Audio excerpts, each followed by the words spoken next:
Safe city के cameras पे जब उसने चेक किया, इस दौरान ना तो कोई पुलिस का डाला यहाँ पे आया है। पहले उन्होंने बताया कि जी 12-13 तोले सोना था इसमें। एप्लीकेशन आई है उसमें उन्होंने सोना 29 तोले लिख दिया। मेंबर पंजाब असम्बली की एहलिया ने अपने साथ तलाई जेवरात और नकदी की डकैती का ड्रामा क्यों रचाया और फिर इसका ड्रॉप सीन कैसे हुआ, जानिए मुकम्मल तफसीलात इस वीडियो में। आतिफ साहब ये बताइएगा कि डकैती की वारदात का ड्रॉप सीन कैसे हुआ और खातून ने 29 तोले सोना चोरी यानी डकैती की कॉल चलाई और लाखों रुपए नकदी, उसका कहना था कि सरकारी को डाला आया और उसमें यूनिफॉर्म में मलबूस थे, सादा कपड़ों में एहलकार थे, वो लूट के ले गए। खातून कौन थी और ये सारा ड्रॉप सीन कैसे हुआ इस वारदात का? ये तकरीबन कोई 11 बजे के करीब की बात है, सुबह दिन की बात है कि पंजाब यूनिवर्सिटी की दीवार के साथ एक फूलों वाली मार्केट है। वहाँ पे ये कॉल चली कि जी इस तरह ना कोई पुलिस की गाड़ी थी, उसमें पुलिस के जवान थे जो आए हैं और उन्होंने चेकिंग के बहाने वारदात करके तो फ़रार हो गए। खैर बड़ी एम्बैरेसिंग किस्म की कॉल थी। हम लोग फौरी पहुँचे हैं। पहुँचते ही मैंने, पहुँचने से पहले ही बल्कि मैंने जो उनसे बात की टेलीफोनिकली, तो वो कोई साहब बोल रहे थे, उन्होंने बताया कि मेरी जी सिस्टर इन लॉ के साथ वारदात हुई है।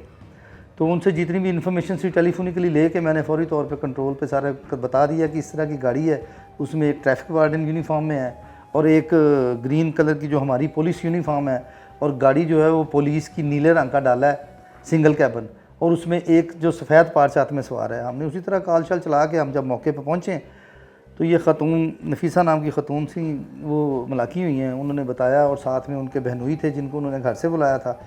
चूँकि उन्होंने बताया कि जी मेरे साथ जब वारदात हो गई है तो मैंने फिर अपने बहनोई को कॉल की। वो बहनोई आए हैं तो फिर उन्होंने आके फिर इधर से कॉल की है। हुआ वो इस तरह बताती हैं कि मैं यहाँ पे आई हूँ जब, तो मैंने आगे एक ट्रैफिक की गाड़ी जो थी, अपना पुलिस की गाड़ी खड़ी थी, जिसमें से वहाँ पे एक ट्रैफिक वाले साहब खड़े थे और एक पुलिस यूनिफॉर्म में थे, एक प्राइवेट थे। जब मेरी गाड़ी रुक गई है तो मेरे पास आए हैं, मुझे उन्होंने आके कहा कि जी आपकी गाड़ी के टोकन शॉट है। तो मैंने कहा हमारे तो टोकन लगे हुए। उन्होंने कहा जी ठीक है, फिर आप ना ये खोलें, गाड़ी का बोनट खोलें। मैंने उसी तरह गाड़ी का बोनट खोला और मैंने डिग्गी खोल दी है। तो मैं फिर अपने इधर देखने लग गई हूँ। तो इतने में जो पुलिस यूनिफॉर्म में था वो मेरे लेफ़्ट साइड वाले डोर पे आया, उसने आकर दरवाज़ा खोला और वो अंदर बैठ गया। जब वो अंदर बैठा तो मैंने कहा भाई आप ये क्यों बैठे हैं अंदर, क्या कर रहे हैं? उसने कहा जी मैंने चेकिंग करनी है।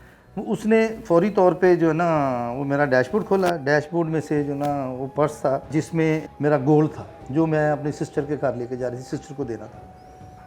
उसने वो पकड़ लिया। फिर उसने मेरा पर्स पकड़ा, पर्स में मेरे 60,000 रुपया था, उसने वो पकड़ के तो उसने कहा कि जी बड़ा अच्छा माल हाथ लगा आज, और वो निकले और वो चले गए। तो मैं इधर हकी बकी सोचती रह गई। उनको सवाल किया कि बाजी जब आपसे वो ले रहा था आपकी गाड़ी की चाबी तो नहीं ली? उसने कहा जी नहीं, गाड़ी स्टार्ट थी। फिर गाड़ी स्टार्ट थी, मैंने कहा आपका काम था आप उसके पीछे लगा देते। उन्होंने कहा नहीं मैं बस घबरा गई थी। तो मैंने फौरी तौर पे ना फिर अपने बहनोई को कॉल किया जिनकी मिसेज़ का ये जेवर था। पूछा उनसे कितना था, उन्होंने कहा जी 12-13 तोले जेवर था। खैर हम फिर फौरी तौर पे SHO को मैंने कॉल की। तो SHO ऑलरेडी, हम किसी और वारदात पे जो हुई है उस पर काम कर रहे हैं। SHO ऑलरेडी ना सेफ सिटी ही मौजूद था। मैंने फौरी तौर पे SHO को कहा कि यार ये सेफ सिटी, इस जगह पे ये वारदात हुई है फूलों वाली मार्केट की तरफ, ये फौरी तौर पे देखो, डाला चेक करो, ये आया कहाँ से और ये गया कहाँ पे है। खैर SHO ने जब उसको चेक किया, सेफ सिटी के कैमरास पे जब उसने चेक किया, और चेक करने के बाद उसने ठीक 10-15 मिनट के बाद SHO ने बड़ी हैरानकुन जो ना बात की। उसने कहा कि सर ये ना पूरा जो सीन है ना, ये पूरे का पूरा ये कैमरों में रिकॉर्ड है। सेफ सिटी के स्पीडो के कैमरे हैं, वो उनमें रिकॉर्ड है। मैंने कहा क्या वहाँ पे क्या नज़र आया? उसने कहा जी ये ख़तून आई है अकेली, ये इन्होंने गाड़ी खड़ी की है, उसके बाद ये गाड़ी खड़ी रही है इधर। अच्छा। थोड़ी देर के बाद ना वो ये साहब आते हैं, उनसे ये बातचीत होती है, फिर ये अपनी 1 पे कॉल आती हैं। फिर उसके बाद जो ना गाड़ियाँ आनी शुरू होती हैं, जिसमें थाने की गाड़ी भी आती है, आपकी गाड़ी आती है फौरी तौर के ऊपर। तो ये है, इस दौरान ना तो कोई पुलिस का डाला यहाँ पे आया है, ना किसी डाले ने इनको रोका है। तो ये झूठी कॉल है, इस पर मतलब कुछ भी नहीं है। तो उसने फिर जब ये बात की तो चूँकि उसके बाद मैंने थानेदार जो था उसे कहा कि फ़ौरी तौर पे भी आप इनकी एप्लीकेशन ले लें। उनसे एप्लीकेशन ली। जब उन्होंने मुझे उस वक्त बताया, पहले उन्होंने बताया कि जी 12-13 तोले सोना था इसमें। फिर उनका सोना जो है वो जब एप्लीकेशन आई है उसमें उन्होंने सोना 29 तोले लिख दिया, और उसमें पैसे तो खैर वही थे जो उन्होंने बताए, 60,000 रुपये ही थे। खैर मैंने वो फौरी तौर पे एप्लीकेशन लिखवा के हम भिजवा देते हैं ताकि जाके इसकी ना फौरी कार्रवाई हो जाए। टोटल मालियत 73 लाख रुपए ने दर्ज करवाई थी तकरीबन उस हिसाब से।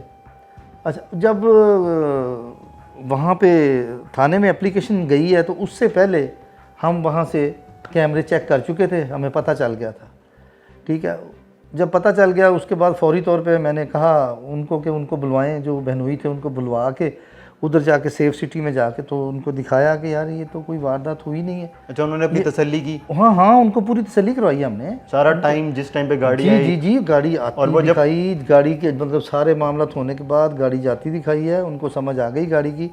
तो उसके बाद सर हमने फिर ज़ाहिर है हमने तो उनको, क्योंकि वो लेडीज़ वाला मामला था, घर की 100 बातें होती हैं, जिसकी वजह से हमने फिर उनको किसी तरह का भी ना, हमने फिर उन्हें डिस्टर्ब नहीं किया। हमने कहा भी जाके आप चेक कर लें, अपना पता कर लें, जो भी मामला है इसको घर में बैठ के मामले को देख लें, ये वारदात नहीं हुई है।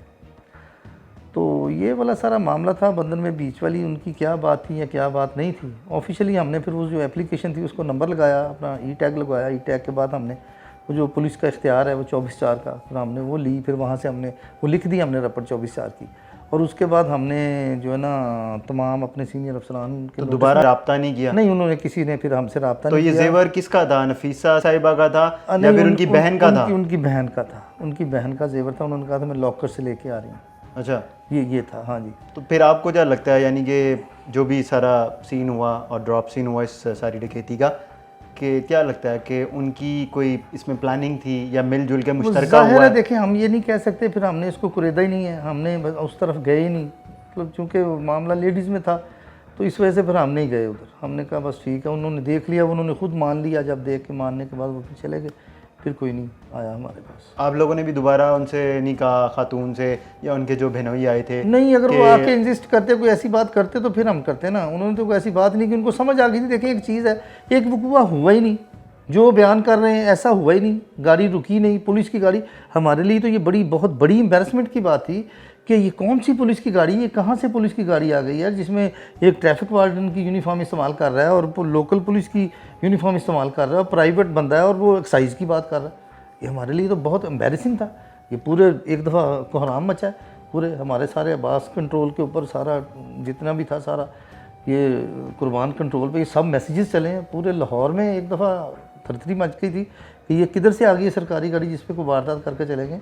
मोटरसाइकिलों पे तो अमूमन सोचते हैं ना, कोई भी कोई ट्रैफिक वार्डन कोई डिसमिस हुए होते हैं, कोई और डाकू होते हैं, क्योंकि यूनिफॉर्म आमतौर पे मिल जाता है, कोई ऐसी बात नहीं है, या किसी अजीज़ रिश्तेदार का ले लेता है, या बाज़ दफ़ा किसी के पुराने किसी के हाथ आ जाते हैं। इस पे तो करते रहते हैं, वारदात होती भी रहती है। मोटरसाइकिल की वारदात तो सुनी है कि जी एक ट्रैफिक वाला कर गया या 2 जवान कर गए, ये मतलब हाईलैक्स डाले की बात तो ये बड़ी हमारे लिए बहुत ज़बरदस्त लाहौर पुलिस के लिए एम्बेरसमेंट थी।